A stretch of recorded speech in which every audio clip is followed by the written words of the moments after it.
మహిళా అభ్యున్నతి మన ఫ్యూచర్, మన నేషన్ యొక్క ఫ్యూచర్ అనే టాపిక్. సభా సరస్వతికి నమస్కారం.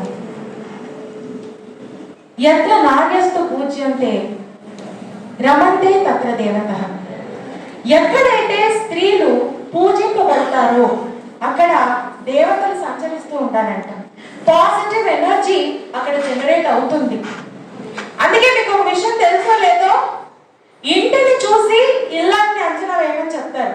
అలాగే ఒక దేశం అభివృద్ధి చెందిందా లేదా లేదా దాని పరిస్థితి ఎలా ఉంది అని తెలియాలనుకోండి, ఆ దేశంలో ఉన్నటువంటి ఆ స్త్రీ పరిస్థితిని మనం గమనిస్తే సరిపోతుంది అంటాను నేను.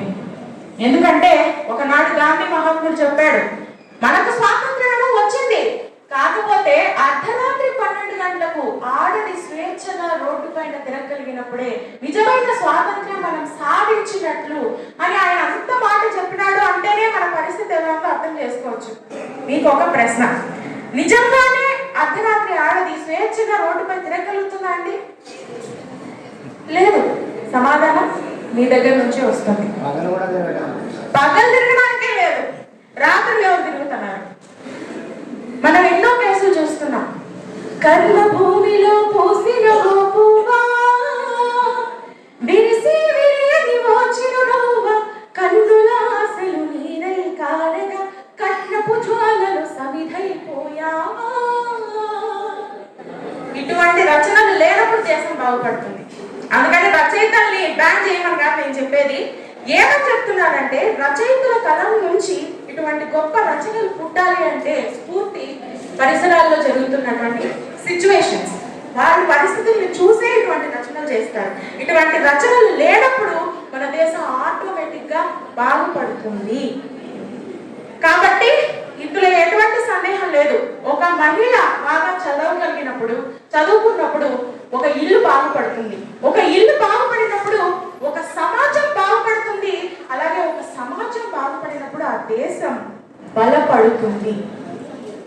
ఒక సీత, ఒక సావిత్రి, ఝాన్సీ లక్ష్మీబాయి వంటి మహనీయుల నుండి ఇప్పుడు అంతరిక్షంలో కాలు మోపినటువంటి వ్యోమగాముల వరకు మహిళలందరూ కూడా నిరూపిస్తూ వచ్చారు వాళ్ళ యొక్క శక్తి ఎంతవరకు ఉంది అని. మన ఆడపిల్లని శక్తి స్వరూపిణిగా చూస్తున్నాం, కానీ నిజంగానే అంత వాల్యూ తనకిస్తున్నామా? ఒకసారి మనమే ప్రశ్నించుకుందాం. మను ధర్మశాస్త్రంలో ఒక శ్లోకం ఉంది, పితా రక్షితి కౌమారే భర్త రక్షితి యవ్వని పుత్ర రక్షితి వార్ధక్యే న స్త్రీ స్వాతంత్ర్యం అర్హతి.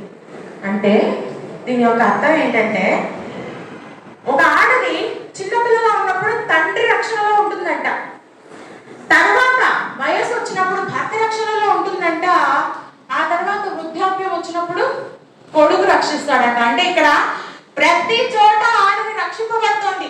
మగవారు వారిని రక్షించవలసిన పరిస్థితికి మన మహిళలు రావాల్సి వచ్చింది. ఇది అప్పుడు మనుధర్మ శాస్త్రంలో రాసినటువంటి శ్లోకం, కానీ ఇప్పటికీ అది మన పరిస్థితులకు అన్వయించుకోవచ్చు. ఇక ఆఖరిగా నేను చెప్పొచ్చేది ఏంటి అంటే, ముదితో నేర్పగలేని విద్య ఎక్కడా ఉండదు. మనం ముద్దుగా చెప్పాలే తప్ప. అందుకే ఆడవారిని మనం ప్రోత్సహించాము అంటే అన్ని రంగాల్లో వాళ్ళు ముందుంటారు. వికసిత్ భారత్ గా మన దేశాన్ని తీర్చిదిద్దుతారు. అలాగే 2047 ఆగస్టు 15 నాటికి, ఆ తేదీ నాటికి మన దేశాన్ని డెవలప్డ్ కంట్రీగా, అభివృద్ధి చెందిన దేశంగా మార్చి మనల్ని స్వాతంత్ర దినోత్సవాన్ని జరుపుకునేలా చేస్తారు. ఆజాదీ కా అమృత్ మహోత్సవాన్ని జరుపుకునేలా ఖచ్చితంగా చేస్తారు అనేది నా యొక్క ఉద్దేశం. నాకు అవకాశం ఇచ్చినందుకు ధన్యవాదాలు.